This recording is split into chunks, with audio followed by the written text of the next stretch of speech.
ராம் ராம் பெரியவா சரணம். இன்றைக்கி 86வது ஸ்லோகம் ஆரம்பிக்க போகிறோம். இந்த ஸ்லோகமும் நம்ம மகாபிரிவா ஓரளவுக்கு அப்படி டச் அண்ட் கோங்கிற மாதிரி ரொம்ப மேலாக ஒரு இடத்துல அதை பற்றின அர்த்தத்தை சொல்லிட்டு போயிருக்கக்கூடிய ஒரு ஸ்லோகம். அதாவது ரொம்ப ஒரு கவித்துவமான வர்ணனை ஜாஸ்தி இருக்கக்கூடிய ஒரு ஸ்லோகம்ங்கிறதுனால இந்த ஸ்லோகத்தை ரொம்ப டீட்டெயிலாக பதம் பிரித்து பொருள் சொல்கிறதுன்னு நம்ம வச்சுக்க போகிறதில்ல. ஆனால் ஒரு அற்புதமான ஒரு வர்ணனை இதுக்குள்ளே இருக்குது. அதனால் மேலாக விரிவாக சொன்ன மாதிரி ஓரளவுக்கு மட்டும் நம்ம இன்றைக்கி அதை தெரிஞ்சுட்டு ஸ்லோகத்தை பாடம் பண்ணுறது மட்டும் நல்லா கவனமாக பண்ணுவோம். இப்போ முதல் லைன்லேருந்து ஆரம்பிக்கலாம். மிருஷா கிருத்வா கோத்ரஸ்கலனம் மிருஷா கிருத்வா கோத்ரஸ்கலனம் மிருஷா கிருத்வா கோத்ரஸ்கலனம் அத வைலக்ஷ்யநமிதம் அத வைலக்ஷ்யநமிதம் அத வைலக்ஷ்யநமிதம் லலாட்டே பர்த்தாரம் லலாட்டே பர்த்தாரம் லலாட்டே பர்த்தாரம் சரணகமலே தாடயதி தே चरणकमले ताडयति ते चरणकमले ताडयति ते चिरादन्तशल्यं शिरादन्तशल्यं चिरादन्तशल्यं दहनकृतमुन्मूलितवता दहनकृतमुन्मूलितवता दहनकृतमुन्मूलितवता तुलाकोटिक्वानैः तुलाकोटिक्वानैः तुलाकोटिक्वानैः किलिकिलितमीशानरिपुणा किलिकिलितमीशानरिपुणा किलिकिलितमीशानरिपुणा. அடுத்தது முழு லைனாக சொல்லிட்டு வருவோம். மிருஷா கிருத்வா கோத்ரஸ்கலனம் அத வைலக்ஷ்யநமிதம் மிருஷா கிருத்வா கோத்ரஸ்கலனம் अथ वैलक्ष्यनमितं मृषा कृत्वा गोत्रस्खलनम् अथ वैलक्ष्यनमितं ललाटे भर्तारं चरणकमले ताडयति ते ललाटे भर्तारम् चरणकमले ताडयति ते ललाटे भर्तारं चरणकमले ताडयति ते चिरादन्तशल्यं दहनकृतमुन्मूलितवता चिरादन्तशल्यं दहनकृतमुन्मूलितवता चिरादन्तशल्यं दहनकृतमुन्मूलितवता तुलाकोटिक्वाणैः किलिकिलितमीशानरिपुणा तुलाकोटिक्वाणैः किलिकिलितमीशानरिपुणा तुलाकोटिक्वाणैः किलिकिलितमीशानरिपुणा. அடுத்தது ரெண்டு வரிகளாக. மிருஷா கிருத்வா கோத்ரஸ்கலனம் அத வைலக்ஷ்யநமிதம் லலாட்டே பர்த்தாரம் चरणकमले ताडयति ते मृषा कृत्वा गोत्रस्खलनम् अथ वैलक्ष्यनमितं ललाटे भर्तारं चरणकमले ताडयति ते मृषा कृत्वा गोत्रस्खलनम् अथ वैलक्ष्यनमितं ललाटे भर्तारं चरणकमले ताडयति ते चिरादन्तः शल्यं दहनकृतमुन्मूलितवता तुलाकोटिक्वाणैः किलिकिलितमीशानरिपुणा चिरादन्तः शल्यं दहनकृतमुन्मूलितवता तुलाकोटिक्वाणैः किलिकिलितमीशानरिपुणा चिरादन्तः शल्यं दहनकृतमुन्मूलितवता तुलाकोटिक्वाणैः किलिकिलितमीशानरिपुणा. அடுத்தது முழு ஸ்லோகமாக சொல்வோம். மிருஷா கிருத்வா கோத்ரஸ்கலனம் அத வைலக்ஷ்யநமிதம் லலாட்டே பர்த்தாரம் சரணகமலே தாடயதி தே சிராதந்தः शल्यं दहनकृतमुन्मूलितवता तुलाकोटिक्वाणैः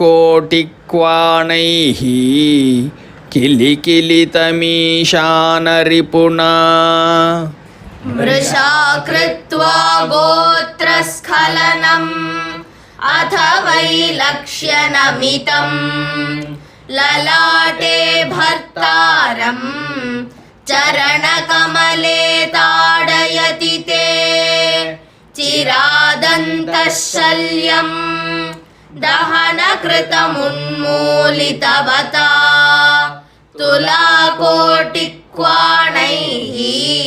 किलिकिलितमीशानरिपुणा मृषा कृत्वा गोत्रस्खलनम् अथ वैलक्ष्यनमितं ललाटे भर्तारं चरणकमले ताडयति ते चिरादन्तः शल्यं दहनकृतमुन्मूलितवता तुलाकोटिक्वाणैः किलिकिलितमीशानरिपुणा. இப்போது இந்த ஸ்லோகத்தினுடைய பொருளை சுருக்கமாக பார்ப்போம். அம்பாளுடைய பாதாரவிந்தங்களின் மகிமை அப்படிங்கிற ஒரு விஷயத்தை எத்தனை எடுத்து சொன்னாலும் போராது. அதுவும் இப்பேற்பட்ட மகான்கள் எவ்வளோ பாடல்கள் பாடியிருக்கா அவளுடைய திருவடிகளை பற்றி அப்படின்னு முன்னாடி வேற ஒரு ஸ்லோகத்தில் பார்த்தோம். அது மாதிரி அந்த திருவடிகளின் மகிமையை எடுத்து சொல்றதாகவே தான் இந்த 86வது ஸ்லோகமும் விரிகிறது. இது சௌந்தர்ய லஹரின்னு சொல்லி அம்பாளுடைய அந்த அழகின் பிரவாகத்தை எடுத்து சொல்லக்கூடிய ஒரு ஸ்லோகமாக இருக்கிறதுனால திருவடிகளின் மகிமையை சொல்றதும் கூட அந்த ஒரு அழகு சிருங்காரம் அப்படிங்கிற ஒரு ரசங்கள்லாம் சேர்ந்து ஒரு அற்புதமான ஒரு கவித்துவ வர்ணனையாக அந்த சிருங்கார ரசம் சேர்த்து எப்படி சொல்றதோ அப்படிப்பட்ட ஒரு வர்ணனையாக இங்கே ஆச்சாரியாலால் ஒரு அமிர்த பிரசாதமாக நமக்கு கொடுக்கப்பட்டிருக்கு அப்படின்னு சொல்லணும். ஸோ இதை எப்படி புரிஞ்சுக்கணும் அப்படின்னா முதல்ல அவுட்லைன் அம்பாளுடைய திருவடிகளின் மகிமை அதுதான் முக்கியமாக நம்ம இங்கே தெரிஞ்சுக்க வேண்டியது. அந்த திருவடிகளின் மகிமை எப்பேற்பட்டதாக இருந்தால் எத்தனையோ மகான்கள்லாம் என்னுடைய தலைமையில உன் திருவடியை வைக்க மாட்டாயா அப்படின்னு பிரார்த்தனையாக காத்துன்ருக்கா. நின் சீரடி சென்னி வைக்க அப்படின்னு அபிராமி பட்டர் பாடுறாருங்கிற விஷயம் எல்லாம் பார்த்தோம். அது மாதிரி இந்த ஸ்லோகத்துல யார் அந்த திருவடியினுடைய ஸ்பர்ஷம் கிடைக்காதான்னு ஏங்கிண்டு அதுக்காகவே ரொம்ப ஸ்பெஷலாக ஒரு விளையாட்டு எப்படியாவது அவளுடைய கால் நம்ம மேலே பட்டுடணும் அப்படிங்கிற ஒரு ஆசையை இங்கே ஒருத்தர் நினச்சின்னு இருக்கார். அதுக்காக ஒரு சில காரியங்களை பண்ணுறார் அப்படிங்கிறது இங்கே வருது இந்த ஸ்லோகத்தில். யார் அப்படி காத்துன்னு இருக்கா அப்படின்னா சாக்ஷாத் அந்த பரமேஸ்வர். இந்த பரமேஸ்வரனே அம்பாளுடைய திருவடிகளின் ஸ்பரிசம் தனக்கு கிடைக்காதா அப்படின்னு ஏங்கிண்டு அது கிடைக்க வைக்கணுங்கிறதுக்காக ரொம்ப ஒரு விளையாட்டுத்தனமான ஒரு லீலையில ஈடுபடுறார். அந்த ஒரு லீலையை பார்த்தவராக ஆச்சாரியால் அது ஒரு அந்தரங்கமாக இருக்கக்கூடிய விஷயம் அப்படின்னு இருந்தாலும் இந்த பரமேஸ்வரனே தேடக்கூடியதான அப்பேற்பட்ட மகிமை பொருந்திய திருப்பாதங்கள்ங்கிறத நமக்கு தெரிஞ்சுக்கணுமோ இல்லையோ, அதுக்காக அந்த ஒரு சீனை தன் கண் முன்னாடி நடக்கக்கூடிய அந்த ஒரு காட்சியை அப்படியே கேப்சர் பண்ணி நமக்கு இங்கே ஆச்சரியால் கொடுக்குறா. இதுதான் இப்போ விஷயம். சாதாரணமாக பார்க்கும் பொழுது அம்பாள் உத்தமமான பதிவிரதா ஸ்திரீ அப்படிங்கிற ஒரு டாப் மோஸ்ட் பொசிஷன் லெவல் இருக்கிறதுனால தன்னுடைய கணவனுக்கு நமஸ்காரம் பண்ணியே அவளுடைய கால் முட்டெல்லாம் எப்படி ஒரு கல் மாதிரி ஆகி போச்சு அப்படிங்கிற விஷயங்கள்லாம் நம்ம பார்த்தோம். அப்படி இருக்கக்கூடிய ஒரு பதிவிரதா ஸ்திரீ தன்னுடைய கணவன் மேலே தன் காலை வைக்கிறதுக்கு எப்படியாவது சான்ஸ் இருக்குமோன்னு கேட்டால் சான்ஸே கிடையாது அப்படிங்கிறது தான் உண்மை, உள்ள சத்தியம் அதுதான். அப்போ அவள் தானாக மனசு வந்து தன் காலை அங்கே வைக்க மாட்டா. ஆனால் இவருக்கு உள்ளூர் இவருக்கு ஒரு ஆசை. ஏன்னா இவர் யாருன்னாக்கா அம்பாளுடைய உபாசகர்களுள் முதல் வரிசையில் இருக்கக்கூடிய ஃபஸ்ட்டு ஸ்தானத்தில் இருக்கக்கூடியதான ஒரு குரு இவர் தான் நமக்கு. அப்படி இருக்கக்கூடிய பரமேஸ்வரன் அவள் திருவடி நமக்கு கிடைக்காதா, நம்ம தலைமையில அந்த கால் படாதான்னு அவர் ஏங்கின்னு இருக்கிறதுலையும் ஒரு நல்ல நியாயம் இருக்கும் இல்லையா. அதனால அது எப்படியாவது பட வைக்கணும். ஏன்னா இவளா வைக்க மாட்டா, இவ டைரக்டா கேட்டாலும் இவ வைக்க மாட்டா. அப்படிங்கிறதுனால இவளை ஏதாவது ஒரு விதத்துல கொஞ்சம் ஒரு இன்சைட் பண்ணி காலை வைக்கிறதுக்கு செய்யணும் அப்படின்னு தீர்மானம் பண்ணின்றவராக பரமேஸ்வரன் ஒரு லீலையை பண்றார் அப்படின்னு இந்த ஸ்லோகத்துல பார்க்குறோம். அதனால ஸ்லோகத்தினுடைய ஒரு ஃப்ளோ எப்படி போறதுன்னு பார்த்தா முதல்ல ஆரம்பிக்கிறது என்ன சொல்றார், மிருஷா கிருத்வா கோத்திரஸ்கலனம் அப்படிங்கிறார். இந்த கோத்திரஸ்கலனம்னு சொல்லக்கூடியது ஒரு சுச்சுவேஷனை பார்ப்போமே, ஒரு கணவன் மனைவி கிட்ட உட்காந்து பேசிட்டு இருக்கும் பொழுது அந்தரங்கமாக நடக்கக்கூடிய ஒரு விஷயம். அப்படி இருக்கும் பொழுது இன்னொரு பொம்மநாட்டியை பற்றி அவள் இப்படி பண்ணா, அவள் இப்படி நன்னா இருக்கா, இந்த விதமாக இருக்கா, இவ்வளோ நன்னா சமையல் பண்ணா, ஒன்றும் வேண்டாம், சமையலே வந்து நீ பண்ணதை விட அவள் எவ்வளோ நன்னா பண்ணா தெரியுமோ அப்படின்னு யாரோ ஒரு அம்மாவை பற்றி சொன்னாலே இந்த மனைவிக்கு கோபம் வரும் இல்லையா. அப்படி வெறும்ன சமையல் நன்னா பண்ணான்னு மட்டும் சொல்றதோட நிற்காம அவள் இன்னைக்கு ரொம்ப நன்னா அந்த பாயசம் ரொம்ப ஜோரா இருந்தது அப்படின்னு 2 வார்த்தையும் சொல்லிவிட்டு, தம் மனைவி பேரு பார்வதின்னு இருக்கு, ஆனால் இப்போ இவர் இத்தனை நேரம் சொல்லிட்டு இருக்கிற அம்மாவுடைய பேர் கங்கான்னு வச்சுப்போம், இன்னைக்கு கங்கா பாயசம் பண்ணா பாரு, ஆஹா ரொம்ப ஜோரா இருந்தது அப்படின்னு சொல்லிட்டு இந்த அம்மா எழுந்து உள்ள போனவுடனே கங்கா எனக்கு ஒரு காப்பி கொண்டாயேன்னு சொன்னாக்கா இந்த ஆத்துக்காரிக்கு எப்படிப்பட்ட ஒரு கோபம் வரும்னு நீங்க நினைச்சு பார்க்கணும். இதுதான் இங்க நடக்கக்கூடிய விஷயம். கோத்திரஸ்கலனம் அப்படின்னு, கோத்திரஸ்கலனம் கிருத்வா, கிருத்வான்னா செய்தவராக நின்றுட்டு இருக்கார். அதுவும் எப்படி செய்தார், மிருஷா பொய்யாக. அப்போ ஒரு லீலையாக, ஒரு திருட்டுத்தனமாக, திருட்டுத்தனம்னா இங்க கள்ளத்தனம் கிருஷ்ணம் பண்ற மாதிரி தெரிஞ்சுட்டே வேணும்னே குறும்பாக பண்றதுன்னு சொல்றோம் இல்லையா, அந்த மாதிரி ஒரு குறும்பாக எப்படியாவது இவளுக்கு கொஞ்சமான ஒரு கோபத்தை வரவழைச்சு நமக்கு இந்த திருவடிகளின் ஸ்பரிசத்தை நம்ம தலையில வாங்கிக்கணும் அப்படின்னு தீர்மானம் பண்ணிட்டவராக பரமேஸ்வரன் என்ன பண்றார், இவகிட்ட வேறொரு பெண்மணியை பத்தி சொல்ற மாதிரி அல்லது பேர் மாற்றம் வேற யாரோ ஒரு பொம்னாடி பத்தி சொல்ற மாதிரி வசதியா சொல்ற மாதிரி ஒரு கலாட்டா ஒன்று பண்றார். இவளுக்கு தான் எந்தெந்த ஸ்டேஜ்ல எப்பேற்பட்ட நவரசங்கள் இவ கண்ணில் தெரியறது அப்படின்னு முன்னாடி ஒரு ஸ்லோகத்துல ஆச்சாரியால் சொல்லின்னு வரும்பொழுது என்ன சொன்னார், சரோஷா கங்காயாம்னு சொன்னாரோ இல்லையா. அப்படின்னு கங்கையை பத்தி சொன்ன உடனே ரோஷம் பொத்துண்டு இவ கண்ணில் அந்த ரோஷம்ங்கிற ஒரு ரசம் பளிர்னு தெரியறது. இப்போ அதனால அவளை பத்தியே சொன்னதாக நம்ம வச்சுப்போம் இந்த விளையாட்டினுடைய கண்டினியூஷனாகவே. அப்போ கங்கா இப்படி இருக்கா, அவ்வளோ ஜோரா இருக்கா, கங்கையினுடைய பிரதாபங்கள்னு ஏதாவது நன்னா ஒரு வசத்தியா சொல்லக்கூடியதெல்லாம் சொல்லிவிட்டு இந்த பார்வதியை வந்து ஏ கங்கா அப்படின்னு கூப்பிட்டாருன்னா அவளுக்கு என்ன ஒரு கோபம் வரும், அந்த ரோஷம் புத்துண்டு வருதுன்னு சொல்றோம் இல்லையா, அந்த மாதிரி ஒரு கோபத்தை வரவழைக்கிறதுக்காக பொய்யாக ஒரு விளையாட்டு காரியத்தை இங்க பரமேஸ்வரன் பண்ணினவராக நின்று இருக்கார் அப்படின்னு. அப்ப பண்ணிட்டு அவளுக்கு கோபம் வரணும் இல்லையா, இப்போ கோபம் வரணுங்கிறதான் இன்டென்ட்டு, எப்படியா கோபத்தை வரவழைக்கணும்னு. அப்ப கோபம் வந்த உடனே சாதாரணமாக இருந்தாக்கா ஒரு கணவனாக இருக்கும் பொழுது என்ன பண்ணுவார், எப்படியாவது அதை போய் சாஃப்டன் பண்ணணும் அப்படின்னு சொல்லி தெரியாம நடந்துருத்தோ இப்படி இல்லை அப்படி இல்லைன்னு சொல்லி ஒரு அதை சமாதானப்படுத்துறதுக்கு வழி பார்ப்பார். இங்க இவர் சமாதானப்படுத்துறதுக்கே போகலை, ஏன்னா இவருக்கு வேண்டிய விஷயமே அவ கோவிச்சுக்கணும், கோவிச்சுண்டு அவளுடைய திருவடிகள்னால தனக்கு ஸ்பர்சம் கிடைக்கணும் அப்படிங்கிறதுனாலேயே அத வைலக்ஷ நமிதம் அப்படிங்கிறார்.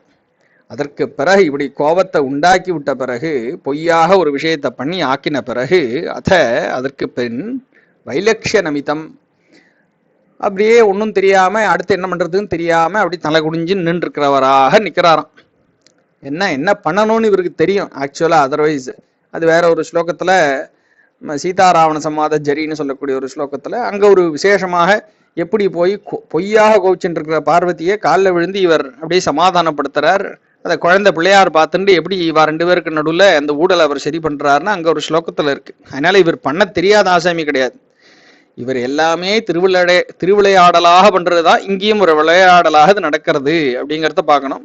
அப்போ வைலக்ஷ நமிதம் அப்படியே என்ன பண்றதுன்னு தெரியாம தலையை குனிஞ்சுட்டு நிற்கிறவராக இருக்கக்கூடிய யாருன்னா 2வது லைன்ல பர்த்தாரம், பர்த்தான்னு சொல்லக்கூடியவரான உன்னுடைய கணவர் அப்படின்னு இங்க சொல்லிட்டார்.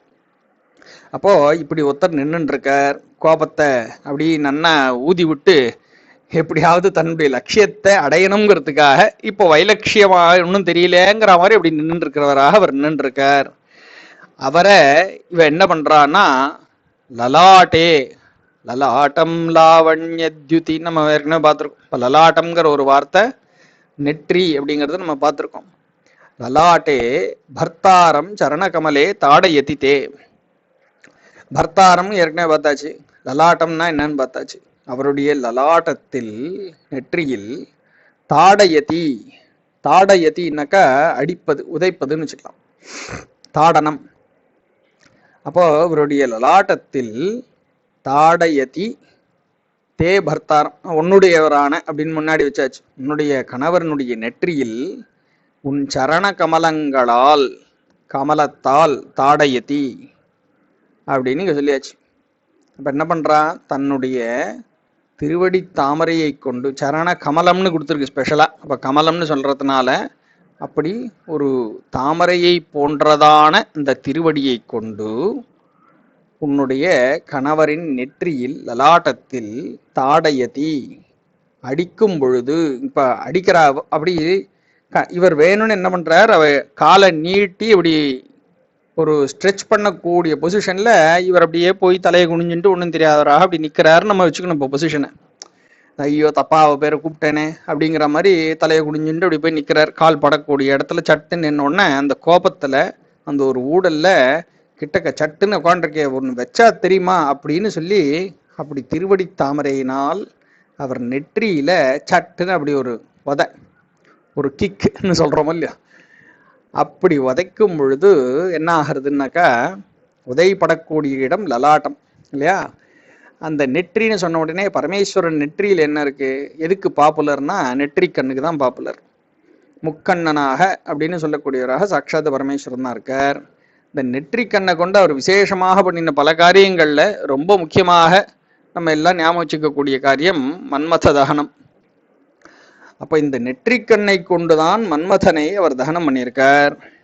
இந்த மன்மதன் அதுக்கப்புறம் என்ன ஆனா, முன்னாடி பல ஸ்லோகங்கள்ல பார்த்திருக்கோம், அம்பாளுடைய ஒரு பக்தியை முன்னிட்டு கொண்டு மன்மதனுடைய மனைவி அவகிட்ட பிரார்த்தனை பண்ணி மன்மதனுக்கு மறுபடி உயிர் பிச்சை கொடுக்குறா அம்பாள். இப்போ அம்பாளுடைய உபாசகர்களுள் ஒருவனாக அந்த மன்மதனும் இருந்துட்டு இருக்கான். அனங்கனாக உனக்கு தனக்கு உடம்புங்கிற ஒரு விஷயம், ஒரு தேகம் இல்லாமக்கி, ஆனா வித் ஃபுல் பவர்ஸ், அதர்வைஸ் அவனுக்கு ஒரு லைஃப்னு ஒன்று இருக்கு, உடம்பு மாத்திரம் இல்லை அப்படிங்கிற மாதிரி இந்த கரும்பு வில்லும் புஷ்பபானங்களையும் கொண்டு லோகம் முழுக்க தன்னுடைய காரியத்தை பண்ணிட்டு வரவனாக மன்மதன் இருக்கான் அப்படிங்கிறத நம்ம முன்னாடி பார்த்துருக்கோம் இல்லையா. இப்ப அந்த மன்மதன் ஏற்கனவே காத்துட்டு இருக்கான். நம்மளை இல்லாம ஆக்கினது எதுன்னா இந்த பரமேஸ்வரனுடைய நெற்றிக்கண்ணு, அதுல இருந்து வந்த அக்னி. இப்போ அது எப்படி பழி வாங்குறதுன்னு இத்தனை நாளா காத்துட்டு இருக்கான். அவன் எங்க தஞ்சம் பூந்துட்டு இருக்கான், அவனுடைய கரும்பு வில்லும் அவனுடைய பஞ்சபானங்களும் சாட்சாத் அம்பாளுடைய கையிலேயே தானே இருக்கு. அப்போ அவன் அம்பாள் கிட்ட தஞ்சமடைந்தவனாக அவளுக்குள்ளேயே ஒரு அங்கமாக அவ காலிலேயே அவன் சரணாகதியா கிடக்கிறான்னு நம்ம வச்சுப்போம். ஏன்னா நல்ல பக்தனுக்கு அழகு அதுதானே, அம்மா அவனுடைய காலடியிலே போய் விழுந்து கிடக்கிறது தானே நல்ல பக்தனுக்கு அழகு. அது மாதிரி அவ காலிலேயே அவன் விழுந்து கிடக்கிறான்னு வச்சுப்போம் அந்த மன்மதன். இப்ப என்ன ஆறுது, அந்த காலு தான் போய் இந்த பரமேஸ்வரனுடைய நெற்றிக்கண் இருக்கக்கூடிய அந்த இடமான ஸ்தானமான நெற்றியை எட்டி உதைச்சிருக்கு. அப்ப மன்மதனுக்கு எப்பேற்பட்ட ஒரு சந்தோஷம் வரும்னு பாருங்க. அவனுக்கு மனசுக்குள்ள அப்படியே தன்னால பொங்கிண்டு அப்படியே உள்ளுக்குள்ள உறுத்திண்டே இருந்திருக்கு. எப்படித்தான் இதை பழி வாங்குறது? நம்ம என்ன நம்ம வேணும்னா பண்ணோம்? ஏதோ ஒரு நல்ல காரியத்துக்காகத்தானே நம்ம அவர் மேல அந்த ஒரு பானத்தை நம்ம எய்ய வேண்டிய சூழலுக்கு போனோம். அதுக்கு போய் நம்மளை இல்லாம ஆக்கிட்டாரே, இப்படி உடம்பே இல்லாம ஆக்கிவிட்டாரே அப்படின்னு அவர் மேல ஒரு உள்ளூர ஒரு கோபம், அப்படியே கனன்றுண்டே இருக்கக்கூடிய ஒரு கோபம். அதுதான் இந்த இடத்துல சல்யம்னு சொல்றது. மூணாவதுல இல்லை, சிராதந்தகா சல்யம். சிராத்து, ரொம்ப காலமாக அவனுக்கு உள்ள இருந்துன்னு இருக்கக்கூடிய இந்த சல்யம். மலையாளத்துல இப்பவும் அந்த சல்யம்ங்கிற வார்த்தை அவ யூஸ் பண்றா. ரொம்ப சல்யம் பண்ணாத அப்படின்னு, ரொம்ப தொந்தரவு பண்ணாத அப்படிங்கிற மாதிரி. அந்த சல்யம் அவனுக்கு உள்ளூர இருந்துன்னு இருக்கு. அவன் யாருன்னா 4வது லைன் முடிவுல சொல்றாரு, ஈசான ரிப்புனா. ஈசான ரிப்பு, ரிப்புனாக்கா எதிரி, பரமேஸ்வரனுடைய எதிரியான மன்மதன் அப்படிங்கிறத அங்க சொல்லியிருக்கார். அப்போ அந்த மன்மதனுக்கு ரொம்ப நாளாக அவன் மனசுக்குள்ளே உள்ளுக்குள்ள அப்படியே சல்யம் பண்ணிட்டு இருந்ததான ஒரு விஷயம் இருக்கே, இந்த நெற்றிக்கண்ணை, இந்த பரமேஸ்வரனை நம்ம எப்படி பழி வாங்கிறது? நம்மளை எப்படி உண்டு இல்லைன்னு பண்ணிவிட்டாரு இந்த மனுஷன். இவரை நம்ம என்னதான் பண்ண முடியும்? நமக்கோ அந்த ரைட்ஸ் இல்லை, பவர்ஸ் இல்லை, என்ன பண்றது அப்படின்னு யோசிச்சுட்டு இருக்கும் பொழுது கடைசியில் இப்போ எப்படி ஆயிடுத்து, அவன் கிட்டத்தட்ட சொல்ல போனா அம்பாள் கிட்ட சரணாகதியாக இருக்கிறதுனால அவள் பாதங்களில் தஞ்சமடைந்தவனாக இருக்கான்னு அது பர்டிகுலரா இங்க வார்த்தைகள்ல சொல்ல, நம்ம அதான் அப்படி அண்டர்ஸ்டாண்ட் பண்ணிக்கலாம். அவன் உட்கார்ந்திருக்கக்கூடிய அந்த திருவடிகளை கொண்டே, திருவடி தாமரையினால் அம்பிகை இந்த பரமேஸ்வரனுடைய நெற்றியில் ஒரு உதை விட்டான்னு சொன்ன உடனே இவனுக்கு அப்படியே பொத்துண்டு வர்றது சந்தோஷம்.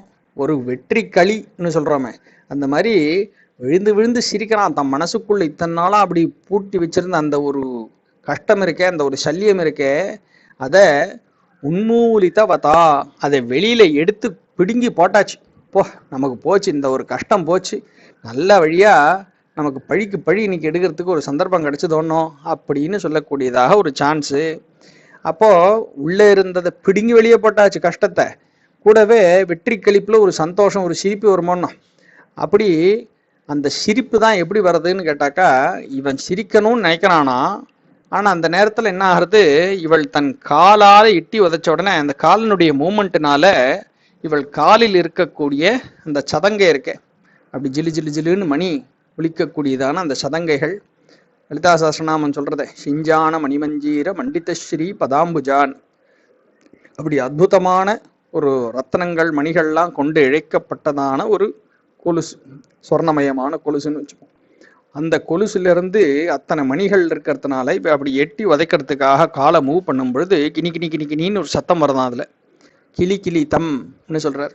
கிளி கிளி தம் ஈசான ரிப்புனா, அந்த கிளி கிளின்னு சொல்லக்கூடிய ஒரு சப்தம் வருத, அந்த சப்தத்தை கேட்ட உடனே இவன் நினைச்சுக்கிறானா, அப்பா நம்ம எப்படி வாய் விட்டு நன்னா கக்க கக்கன்னு சிரிக்கணும்னு நினைச்சோமோ, இவருக்கு பழி வாங்கியாச்சுன்னு நினைச்சிட்டு சிரிக்கணும்னு நினைச்சோமோ, கிட்டத்தட்ட அதே பர்பஸ். ஏன்னா இவனுக்கு தான் உடம்பு இல்லையே, பாவம் அனங்கனாக இருக்கானோ இல்லையா, அந்த பர்பஸை இவள் காலில் உள்ள அந்த சலங்கையினுடைய மணியின் ஒலிகள் அதை சால்வ் பண்ணிடுது, அதை சர்வீஸ் பண்ணிடுது. நம்ம எப்படி சிரிக்கணும்னு நினைச்சோமோ அந்த சப்தம் இங்க வந்துருத்து, இது போரும் அப்படின்னு நினைச்சுட்டு மன்மதன் ஒரு வெற்றி கழிப்புல இருக்கான் அப்படின்னு சொல்லி, இதன் மூலமாக ஆச்சாரியால் நம்ம என்ன புரிஞ்சுக்க வைக்கிறார், இன் எனி அதர் சர்க்கம்ஸ்டன்ஸ் இவளாக தன்னுடைய பாதஸ்பர்ஷத்தை அவருக்கு கொடுக்கறதுக்கு சான்ஸ் இல்லை, அதை கொண்டு வரத்துக்காகவே வேணும்னே இந்த பரமேஸ்வரன் எல்லாத்தையும் தெரிஞ்சுட்டே பொய்யாக ஒரு நாடகத்தை கிரியேட் பண்ணி அவருடைய வழக்கமான திருவிளையாடல்களில் ஒன்றாக இதையும் பண்ணி அவளுடைய திருவடி